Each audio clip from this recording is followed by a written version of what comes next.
ఎట్లాగా?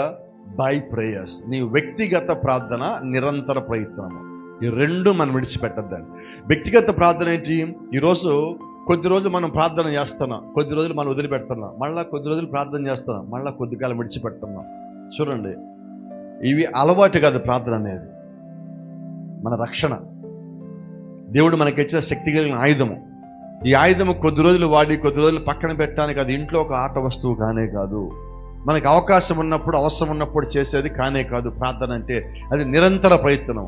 ఏంటి నిరంతర ప్రయత్నం అంటే? ప్రార్థన ద్వారానే నువ్వు అపవాదిని నెట్టివేయగలవు, ప్రార్థన ద్వారా నీ బలహీనతలు నెట్టివేయగలవు, ప్రార్థన ద్వారా నీ శోధనలు నెట్టివేయగలవు, ప్రార్థన ద్వారా నీలో ఉన్న ప్రతి దాన్ని, అంటే వాక్యానికి వ్యతిరేకమైన ప్రతి ఆలోచనని తీసివేయటానికి నువ్వు చేసే నిరంతర ప్రార్థనే అది అన్నిటికన్నా బహుబలమైన ప్రయత్నమై ఉంది. ఆ ప్రయత్నం మనం విడిచిపెట్టద్దు.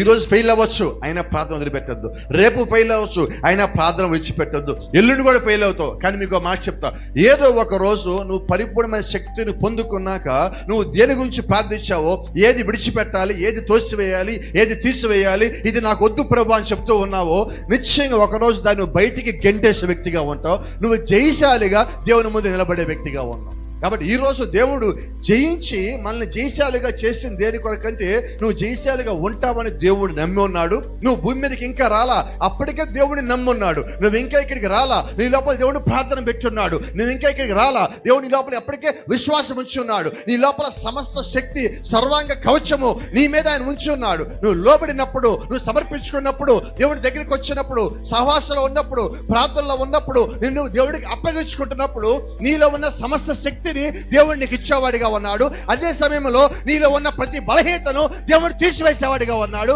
ఆయన పనిలోను, ఆయన పరిచర్యలోను నిన్ను బహుబలముగా వాడుకోవటానికి దేవుడు నీ కొరకు సమస్తము సిద్ధపరిచే ఉన్నాడు.